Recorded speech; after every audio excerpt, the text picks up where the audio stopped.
بسم الله الرحمن الرحيم.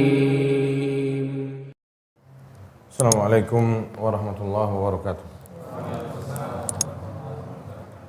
إن الحمد لله نحمده ونستعينه ونستغفره ونعوذ بالله من شرور أنفسنا ومن سيئات أعمالنا من يهده الله فلا مضل له ومن يضلل فلا هادي له أشهد أن لا إله إلا الله وحده لا شريك له وأشهد أن محمدا عبده ورسوله صلى الله عليه وعلى آله وصحبه وسلم تسليما كثيرا. Alhamdulillah, kita panjatkan puja dan puji syukur kita kepada Allah Subhanahu wa taala atas segala limpahan rahmat dan karunia-Nya. Alhamdulillah, Allah Subhanahu wa taala masih mempertemukan kita di tempat yang semoga Allah berkahi ini, di salah satu rumah dari rumah-rumah Allah Subhanahu wa taala, demi melaksanakan kewajiban yaitu sholat berjamaah dan dilanjutkan membahas sunnah-sunnah Nabi kita Muhammad SAW, yang mana itu adalah amalan yang dicintai oleh Allah Subhanahu wa taala. Seseorang beramal soleh lalu diikuti lagi dengan amalan soleh yang lain. Semoga Allah Subhanahu wa taala menerima seluruh amal ibadah kita. Amin. Salawat serta salam tak lupa kita curahkan kepada Nabi kita Muhammad SAW dan juga kepada keluarga beliau, istri-istri beliau, dan para pengikut beliau dengan baik sampai hari kiamat. Kaum muslimin, para jamaah yang semoga dirahmati Allah Subhanahu wa taala, apa yang sudah kita bahas di kajian yang lalu?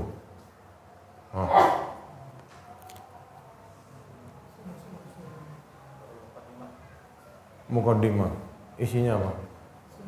Innal hamdalillah saja. Apa isinya? Kajian yang lalu. Apa yang ana sampaikan apa? Pengertian? Siapa yang tahu pengertian sunnah? Kalau ada yang tidak jawab, bubarkan kajian. Harus ada yang menjawab dulu sebelum kita mulai. Nah, sallallahu alaihi wasallam. Kurang 2.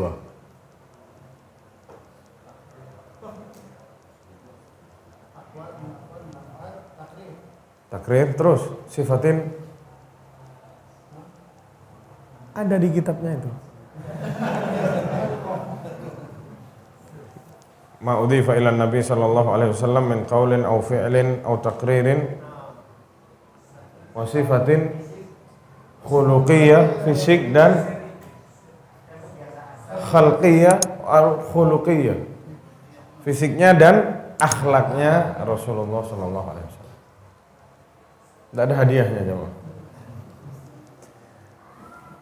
Lalu makna dari sunnah itu sendiri, ya, kita bilang ada 2. Yang pertama yang dikatakan oleh para muhaddisin dan yang mana kita tahu bahwasanya sunnah, kalau kita lihat dari sisi bahwasanya sunnah itu adalah cara beragama, maka sebagaimana yang disampaikan barusan. Tapi kalau yang satu lagi yang biasa dikatakan oleh para ahli usul dan ahli fikih, apa artinya sunnah?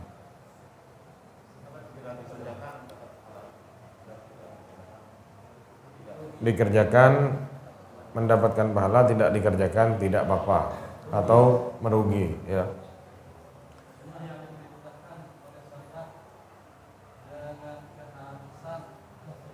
Sunnah harus berarti, ya. Ini yang benar jawabannya. Apa, ulang? Sesuatu yang diperintahkan oleh syariat.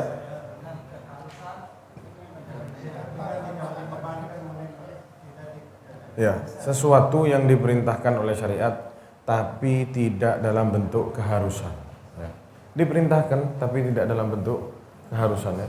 Ma amara bihi syari' la ala wajhil ilzam. Apa-apa yang diperintahkan oleh syariat tapi tidak dalam bentuk keharusan, itu adalah sunnah. Kalau sama kita mau dilihat di kitab-kitab usul fikih atau di buku fikih, ya, artinya sunnah itu.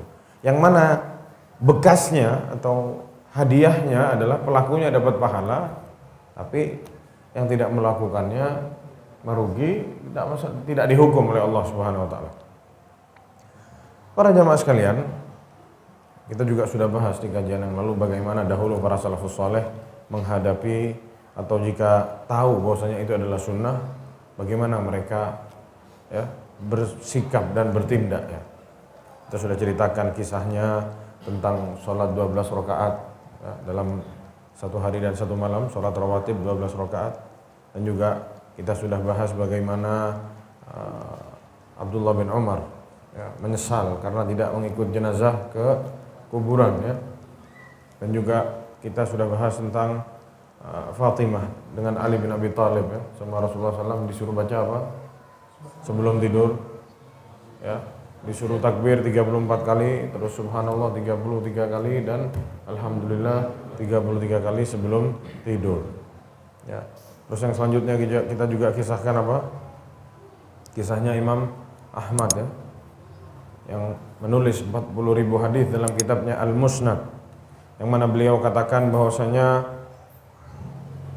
saya sudah lakukan semua yang saya tulis dalam Musnad, semuanya sudah saya amalkan.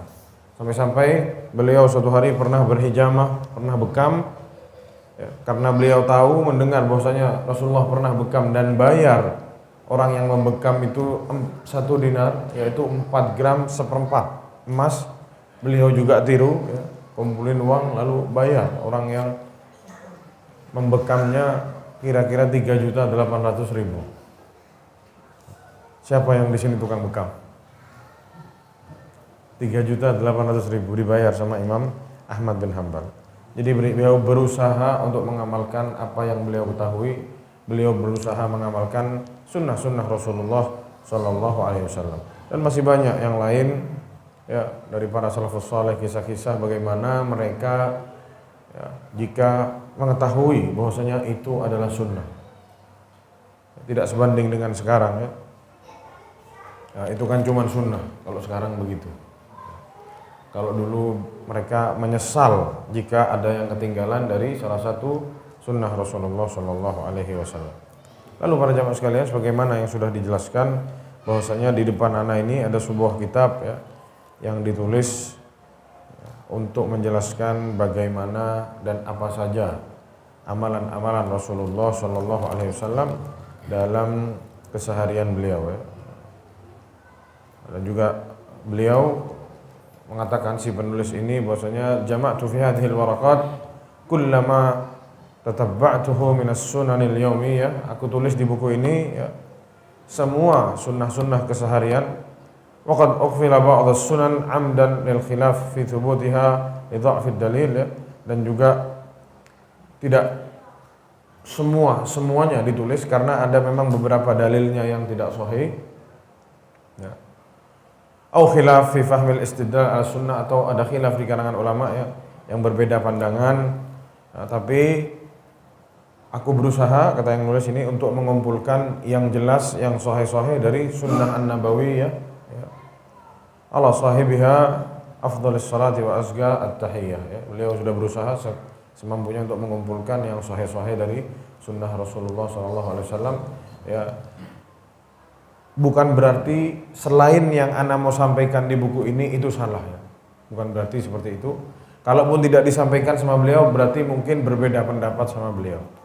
Dan beliau di sini mengatakan berusaha mendatangkan yang sahih ya. Adapun yang kurang sahih atau ada yang dhaif sama beliau tidak dibawakan di bukunya ini. Itu yang beliau tuliskan di sini ya. Dan juga ada sunnah-sunnah, kata beliau, juga yang tergantung tempatnya, ada yang tergantung waktunya, itu beda-beda. Nanti sama beliau semua akan dijelaskan di sini. Kita mulai para jamaah sekalian. Bismillahirrahmanirrahim. Beliau menyebutkan bahwasanya dalam buku ini sama beliau dibagi dua. Ada sunnah al-muaqqatah, ada sunnah atau sunan ghair muaqqatah. Sunnah-sunnah yang ada waktunya, dan ada sunnah-sunnah yang tidak ada waktunya, yang kapan accidental ya.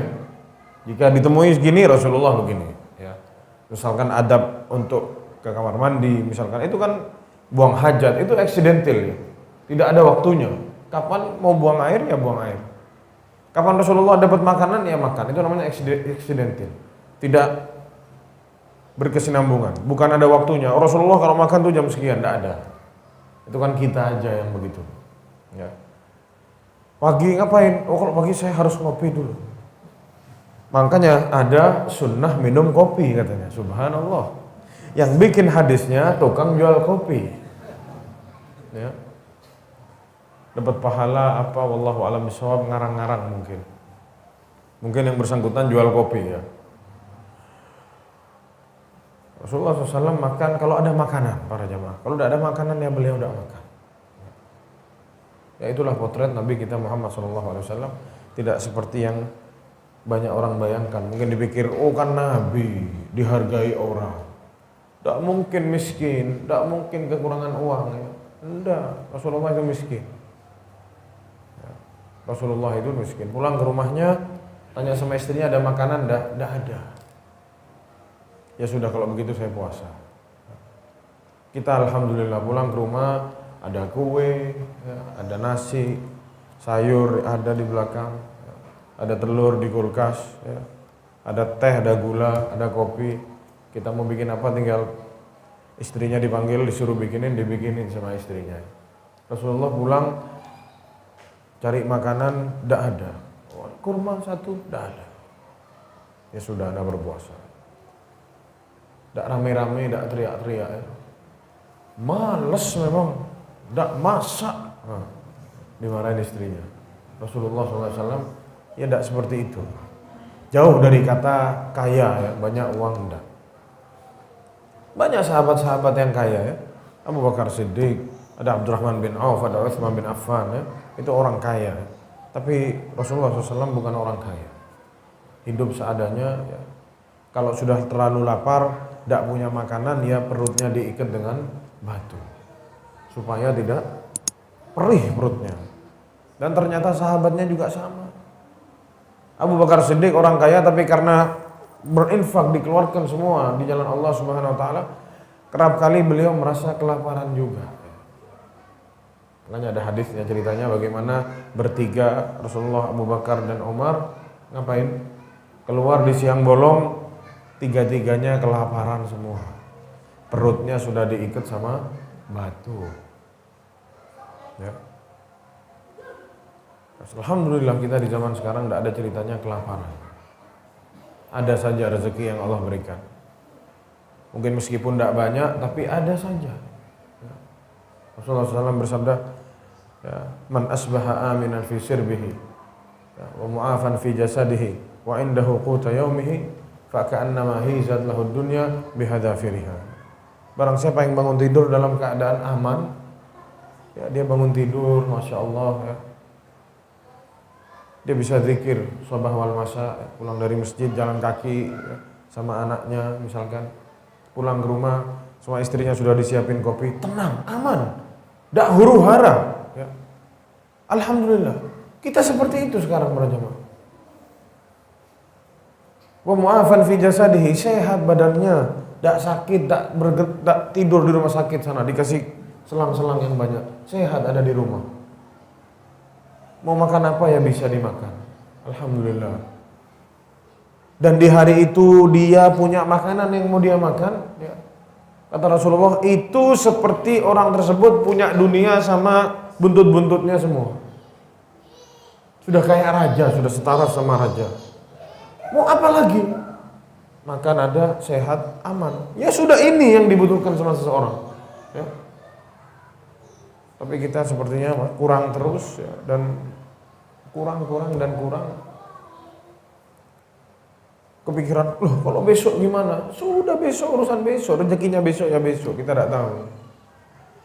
Selama belum berganti besok, selama hari ini belum habis, kita belum tahu kapan kita mau dapat rezeki lagi tambahan dari Allah Subhanahu wa taala. Ya.